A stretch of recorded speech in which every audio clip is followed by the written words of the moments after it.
아마 다들 아실 텐데 양의 탈을 쓴 늑대라는 이솝 우화를 기억하실 것입니다. 어느 날 배고픈 늑대가 양을 잡아먹으려고 했지만 그 양들을 지키고 있는 양치기 때문에 잡아먹을 수가 없었습니다. 그래서 늑대는 꾀를 내어 어디선가 훔친 양의 탈을 뒤집어 쓰고 양으로 변장을 하였지요. 그리고 양치기의 눈을 피해 양의 무리로 숨어들었습니다. 양치기는 전혀 눈치를 못 챘고 늑대는 양치기가 집에 들어갈 때까지 기다렸습니다. 하지만 그날 밤 양치기에게 손님이 찾아왔고 저녁을 준비하기 위해 양을 잡았는데 안타깝게도 양의 탈을 쓴 늑대가 선택이 되어 죽음을 당하게 되었다는 내용이죠. 이 이솝 우화 이야기로 시작한 이유는 혹시 여러분과 저도 우리 자신에게 맞지 않는 탈을 쓰고 살아가지 않는지 오늘 한번 살펴보기를 원해서 이 이솝 우화로 시작하였습니다. 이 말이 무슨 말인지는 오늘 요한이라는 인물을 공부하면서 더 이야기하도록 하겠습니다. 성경에서 요한이라는 이름으로 등장하는 사람들은 5명으로 볼 수 있습니다. 베드로의 아버지도 요한이었고 유대의 대제사장 가문의 한 사람으로 그 베드로와 사도 요한을 잡아서 공회 앞에서 질문한 요한이라는 사람이 또 있었고요. 그리고 마가복음을 쓴 마가라 불리는 요한, 그리고 예수님의 사역에 앞서 등장한 세례 요한과 그리고 예수님의 핵심 멤버 중 2인자라고 할 수 있는 사도 요한이 있습니다. 오늘 저희가 함께 공부할 요한은 바로 이 사도 요한이며 이 요한이 요한복음, 요한 1, 2, 3서 그리고 요한계시록의 저자이기도 하죠. 이 요한은 예수님의 핵심 멤버 중 3인자라고 칭할 수 있는 야고보의 동생이었으며 아버지는 세베데이고 어머니는 살로메이고 어부 출신이었고 종들을 거느리고 있었던 것을 봤을 때는 요한의 집은 부자였습니다. 종들도 이끌 수 있는 그만한 돈이 있었다는 것에서 부자였습니다. 그리고 예수님께서는 이 세례 요한의 제자였던 그물을 손질하는 요한과 야고보를 불러 제자로 삼으셨죠. 근데 이 요한과 야고보에게는 예수님께서 히브리어로 주신 별명이 있었는데 바로 보아너게라는 별명이었어요. 곧 우레의 아들들 또는 번개의 아들들이란 별명입니다. 이 말은 번개가 짧게 반짝이는 것과 무섭게 내리치는 것을 비유해 야고보와 요한은 성질이 급하고 참을성이 없고 화도 자주 내는 자들이다라는 뜻으로 쓰이는 것으로 알려져 있습니다. 예를 들자면 마가복음 9장 38절에 요한이 예수님께 선생님, 우리를 따르지 않는 어떤 자가 주의 이름으로 귀신을 내어 쫓는 것을 우리가 보고 우리를 따르지 아니함으로 금하였나이다 라고 예수님께 고백합니다. 단지 자신들과 함께 하지 않았다라는 이유로 요한은 그 귀신을 쫓은 자를 꾸짖으며 화를 내고 혼을 낸 것이었습니다. 우레의 아들 같습니까? 또 누가복음 9장 54절에 예수님과 예루살렘에 입성하기 위해 올라가던 중 사마리아의 한 촌에 들어갔습니다. 이 갈릴리에서 예루살렘으로 가려면 사마리아를 지나야 되는데 아시다시피 이스라엘 백성들은 타 민족과 결혼한 사마리아 백성을 싫어했고 심지어 개라고 부르기까지 한 정도로 서로 싫어하고 안 좋아했습니다. 또한 예수님과 제자들이 예루살렘 가서 예배를 드리겠다 그러니까는 못마땅해 하면서 예수님의 일행을 환영하지 않은 거죠. 그래서 화가 난 요한과 야고보는 예수님께 주여 우리가 불을 명하여 하늘로 쫓아 내려 저희를 멸하라 하기를 원하시나이까 라고 화를 내며 예수님께 여쭤봅니다. 요한은 단지 사마리아에서 쉬지 못하게 했던 이유로 그 사마리아에 있는 사람들과 그 촌을, 그 마을을 다 멸망시키고 싶은 욕구가 생겼지만 예수님이 그 다음 절에 야단을 치고 다른 마을로 움직였습니다. 저희도 서로 만약에 싫어한다고 생각하면 이해할 수 있지 않습니까? 쟤도 나를 싫어하고 나도 그 사람을 싫어하니까 당연히 나를 환영하지 않을 거야 라는 이해심을 가질 수 있고 배려를 할 수 있는데 요한은 그럼에도 불구하고 그러지 않았다라는 거죠. 이 요한이 우레의 아들 같습니까? 이처럼 요한은 이 짧은 두 사건을 봐서도 성격이 급하고 참을성이 없고 남을 배려할 줄도 모르며 화를 자주 내는 인물인 것을 이 짧은 두 패러그래프만 봐도 알 수 있습니다. 하지만 이러한 요한이 예수님의 공생의 3년을 따라다니면서 예수님의 가르침을 받고 아픈 사람을 낫게 하고 또 낫게 하는 것을 보고 죽은 자를 살리시는 것도 보고 또 변화산에서 예수님이 모습이 변형되는 것도 보고 성만참도 함께 참여하고 또 겟세마네 동산에서 기도도 같이 드리며 점차 변화되어 갔다라는 것입니다. 그리고 언제인지 정확히 성경에는 말하고 있지 않지만 요한이 예수님을 이스라엘이 그토록 기다리던 그리스도 구원자와 구세주를 영접한 지 언제인지는 모르지만 예수님을 믿고 난 후에 우레의 아들 요한은 변화된 것을 오늘 본문 말씀에서 볼 수 있습니다.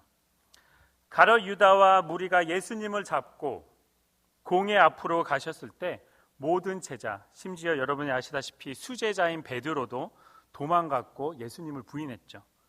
하지만 오늘 본문 말씀 25절에 나오는 것처럼 예수님이 돌아가시기 바로 전까지 요한은 예수님이 그 옆에 십자가 옆에서 예수님의 어머니 마리아와 함께 했다라는 것을 볼 수 있습니다. 요한은 욱하고 급한 성격을 가졌는데 그 자리에 베드로처럼 없는 것이 아마 통상 맞을 것입니다. 성격도 급하고 참을성도 없고, 그런데 자신이 섬겼던 구세주가 잡혔을 때 아마 화도 났을 거고 울분이 터질 거고 아마 행패도 부리고 싶었을 것입니다. 그래서 다른 곳에 가서 화풀이도 하고 뭐 그랬을 수도 있는데 참을성 있게 끈기 있게 예수님의 마지막 때를 같이 했다라는 것이죠.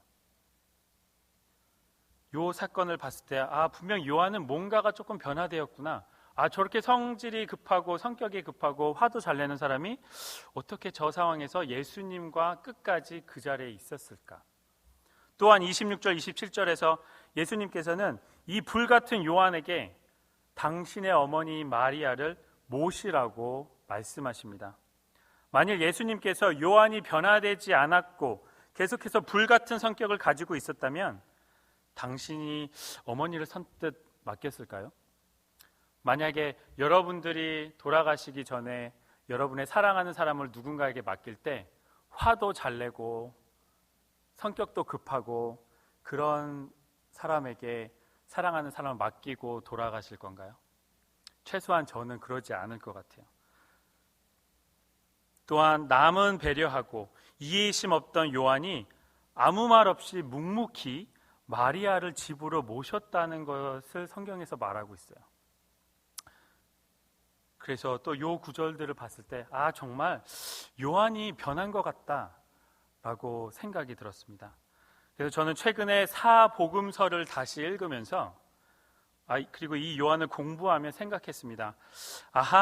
요한은 원래 성격이 급하며 참을성이 없고 화도 자주 내는 사람이었는데 예수님과 동행하고 예수님을 진정으로 믿으면서 변화가 됐구나. 요한도 원래 착한 양이었는데 자신이 그것도 모르고 늑대의 탈을 쓰고 있었구나 라고 생각이 들었습니다.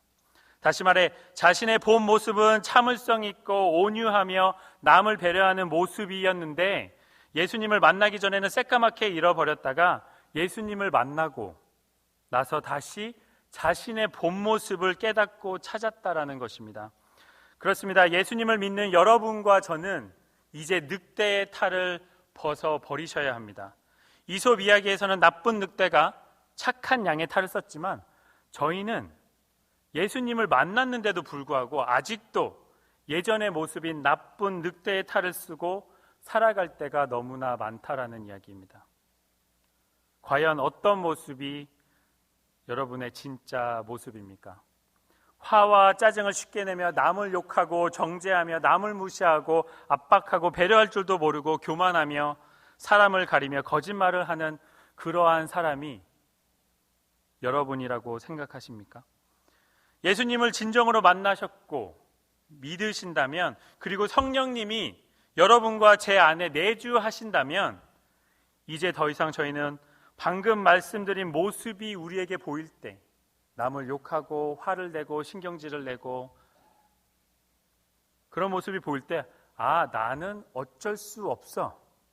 사람은 변하지 않아. 사람이 변하나 라는 말이 아닌 이건 내 모습이 아니야 라고 부인을 하며 거절을 하셔야 합니다.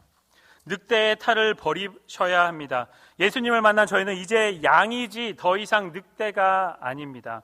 저희에게는 성령님이 함께 하시기 때문에, 예수님이 중보하시기 때문에 저희에게는 사랑과 희락, 화평과 오래 참음, 자비와 양성, 충성과 온유와 절제를 갖춘 하나님의 사람이고 하나님의 양이라는 것입니다. 이제는 더 이상 늑대의 탈을 쓰지 마십시오. 우리가 우리 사이즈에 맞지 않는 옷을 입는다면 우스울 것입니다. 이렇듯 나에게 맞지 않는 늑대의 탈과 옷을 던져버리고 예수님을 만난 후 변화된 모습으로 살아가셔야 한다는 말이죠. 이미 우리에게 성령의 열매들, 또 하나님께서 원하시는 모습들이 저희 안에 이미 있습니다. 단지 그것을 저희가 다시 찾으면 되는 것이라는 거죠. 에베소서 4장 22절에서 24절에 사도 바울은 이렇게 말합니다. 여러분이 믿는 자라면 유혹의 욕심을 따라 썩어져가는 구습을 쫓는 옛사람을 벗어버리고 오직 심령으로 새롭게 되어 하나님을 따라 의와 진리의 거룩함으로 지으심을 받은 새 사람을 입으라 라고 기록하고 있습니다. 옛사람을 버리고 새 사람을 입으려면 중간에 심령으로 새롭게 되어야 하는데, 이 말은 당연히 전제는 예수님을 믿어야 되죠. 하지만 예수님을 믿는다 그래서 우리가 옛 모습을 벗고 저절로 새 사람을 입어지지는 않습니다. 그래서 이 말은, 심령으로 새롭게 되어라는 말은 매일매일 계속해서 성령님의 도움을 받아 우리의 마음가짐을 다시 잡아서 예수님을 만나기 전에 모습들을 버리고 예수님을 닮아가도록 노력해야 한다라는 것입니다. 여기 원어로 보면은 이 심령으로 새롭게 되어라는 현재형으로 썼는데, 이 헬라어에서 현재형은 한 번에 끝나는 것이 아닙니다. 우리 성화 단계가 계속해서 되는 것처럼 매일매일 계속해서 나의 옛 모습을 벗어버리고 성령님이 원하시는, 하나님이 원하시는 예수님의 성품을 닮아가는 노력을 해야 한다라는 거죠. 어느 한 집사님께서 담배를 정말로 끊고 싶어 하셨습니다. 하지만 이것저것 다 시도해 보았지만 아무것도 도움이 안 되었다고 합니다. 그래서 어느 하루 정말 기도원에 가서 기도하고 담배를 끊어봐야겠다라고 하면서 기도원을 찾아갔다고 합니다. 그러나 그분은 기도원에서까지 담배를 피우는 자신의 모습을 보고 실망하였다고 합니다. 그래도 포기하지 않고 계속해서 기도원에 있는 그 시간까지 계속 기도를 하였다고 합니다. 근데 그렇게 기도를 열심히 하고 있을 때 마음속에서 누군가가 버려라, 그것을 버려라 라고 속삭이기 시작했다고 합니다. 이 집사님은 도대체 무엇을 버리라는 건지 모르고 계속 기도를 하던 와중에 주머니에 손을 집어넣는데 그 주머니에 담배와 라이터가 있었다라고 합니다. 그렇습니다. 이 집사님은 새로운 삶을 살고 싶었지만 그렇게 하지 못했습니다. 왜냐하면 아직 옛 삶을 버리지 않았기 때문입니다. 옛 것들이 아직 내 안에 있고 옛 것들이 아직 내 주머니에 있었기 때문에 새로운 것이 들어올 때가 없었다라는 거죠. 그래서 주머니에 있던 담배와 라이터를 과감히 쓰레기통에 버리고 다시 기도를 시작했는데 그때부터 변화되기 시작했다고 합니다. 그리고 기도원에서 내려와 생활을 하는데 어떤 사람이 담배를 펴도 담배 냄새가 맞자마자 구역질이 나고, 또 내가 담배를 다시 피려고 담배 한 갑을 불을 태워서 입에 넣었더니 그때마다 속이 체했다고 합니다. 그리고 나서 그날부터는 담배를 끊을 수 있었다고 간증을 하였습니다.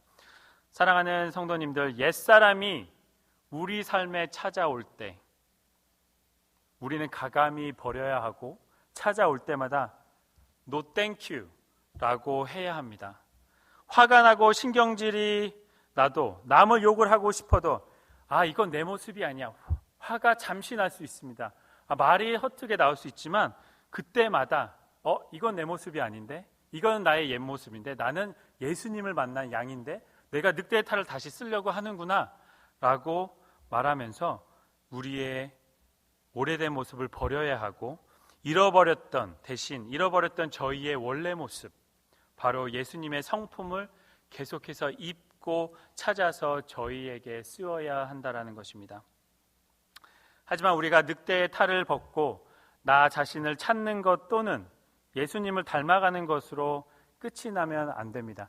내가 조금 성화 단계가 올라갔네, 내가 조금 예수님을 닮아갔네, 그래서 내 안에서 뭔가 변화가 있어서 그것만으로 좋아하는 것이 아니고, 여러분과 저는 마음에서, 입술에서 세상적이고 남을 죽이는 말이 아닌 사랑과 사람을 살리는 이야기를 하여야 한다라는 것입니다. 오늘 설교 시작할 때 제가 말씀드렸죠. 요한의 가정은 부자였습니다. 그래서 그런지 모르지만 그의 부모님과 요한과 야고보는 권력과 권위를 좋아했죠.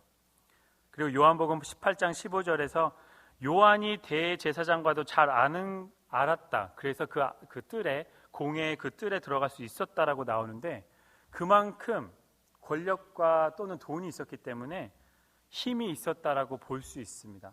남들은 못 들어갔는데 요한은 그 대제사장, 좀 높은 사람을 알아서 그 안에 들어갈 수 있었다라는 거죠.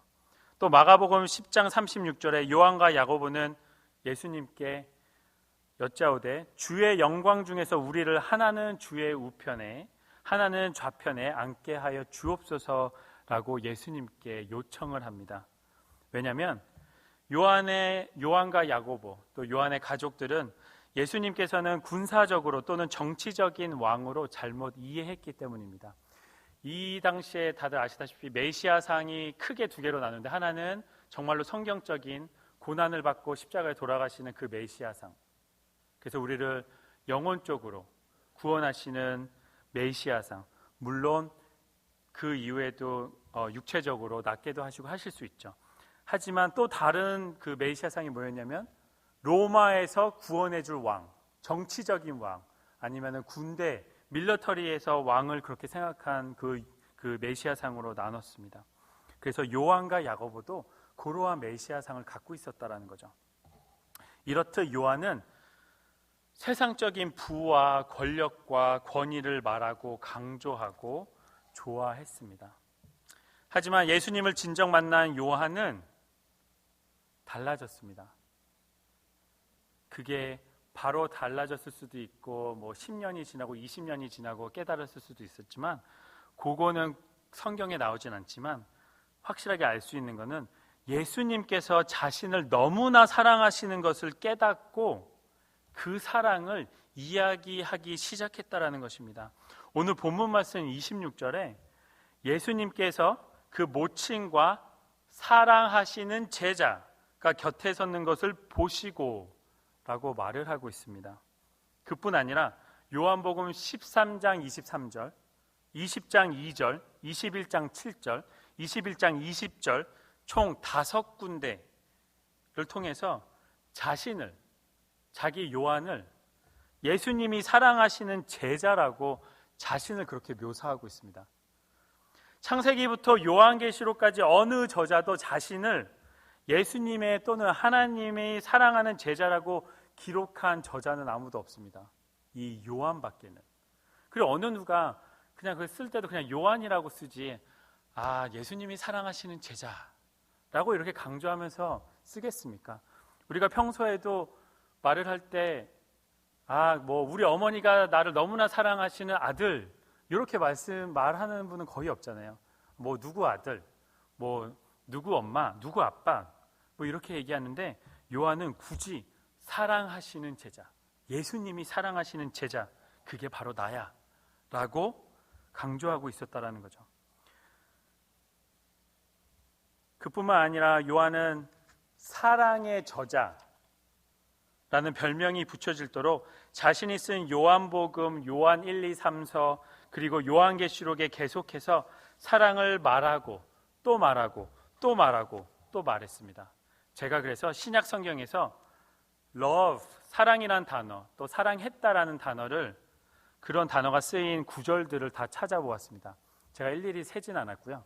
이 컴퓨터에 나오는 이 컨콜던스라는 그 프로그램을 사용해서 러브와 러브드라는 단어를 신약에서 쭉 찾아보았어요. 그래서 총 255번이라는 사랑이란 단어, 사랑했다라는 단어가 나오는데 그 중에 99번을 요한이 썼다라는 것이었어요. 총 그래서 계산해 보니까 한 38%, 40% 되는 사랑이라는 단어를 요한이 혼자 썼다라는 것이었어요. 요한복음에만 53번, 요한 1, 2, 3서에 42번, 그리고 요한계시록에 4번이 기록되어 있었습니다. 그리고 그 유명한 여러분들이 잘 암송하시는 하나님이 세상을 이처럼 사랑하사 독생자를 주셨으니 누구든지 예수님을 믿으면 멸망하지 않고 영생을 얻으리로다. 그 구절도 요한이 쓴 거고요. 요한복음 13장 34절에 서로 사랑하라.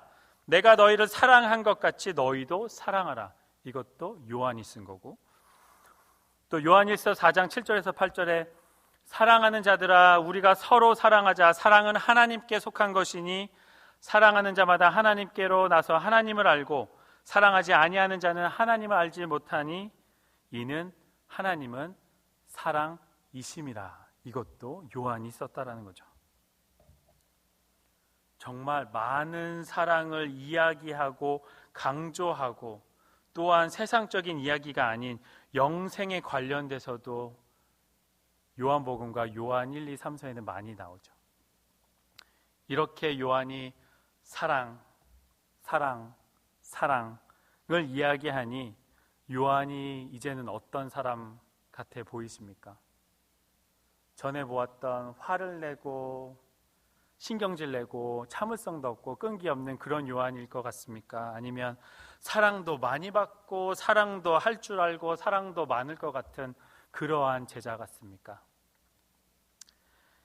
예수님께서 마태복음 12장 35절에 이렇게 말씀하시죠. 선한 사람은 그 쌓은 선에서 선한 것을 내고 악한 사람은 그 쌓은 악에서 악한 것을 내느니라 라고 말씀하신 것처럼 우리 마음에 무엇으로 가득 차 있냐에 따라 우리가 정말 하나님의 자녀인지 아닌지 알 수 있다라는 것입니다.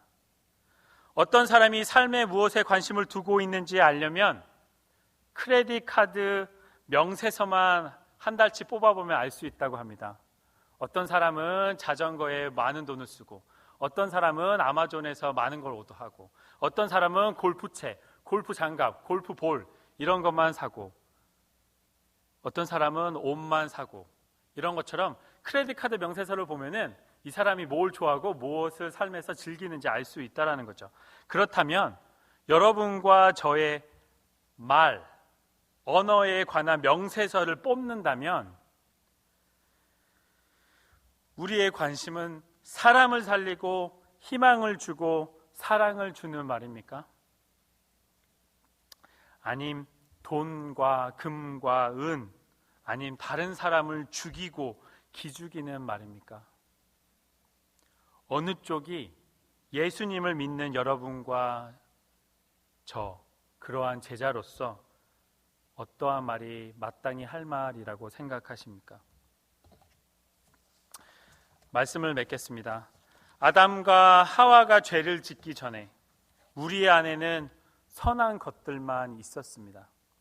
하지만 죄로 인하여 악이 들어왔고 그래서 우리의 본 모습을 잃어버렸죠. 하지만 예수님을 진정으로 만나고 믿음으로 인해 우리는 다시 본 모습을 찾을 수 있었습니다.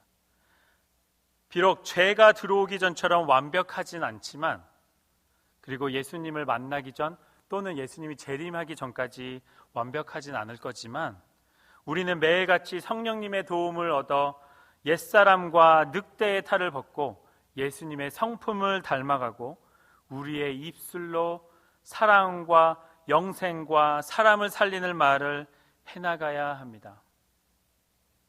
오늘 하루를 돌아보신다면, 아니면 어제를 돌아보신다면, 일주일을 돌아보신다면 여러분의 말로써 사람을 살리셨습니까? 아니면 여러분의 말로써 남을 죽이셨습니까? 여러분의 말로써 내 부모님과 내 자녀에게 희망과 소망과 행복과 사랑을 주셨습니까? 아니면 저주와 실패와 기죽임과 억울함과 상처를 주셨습니까?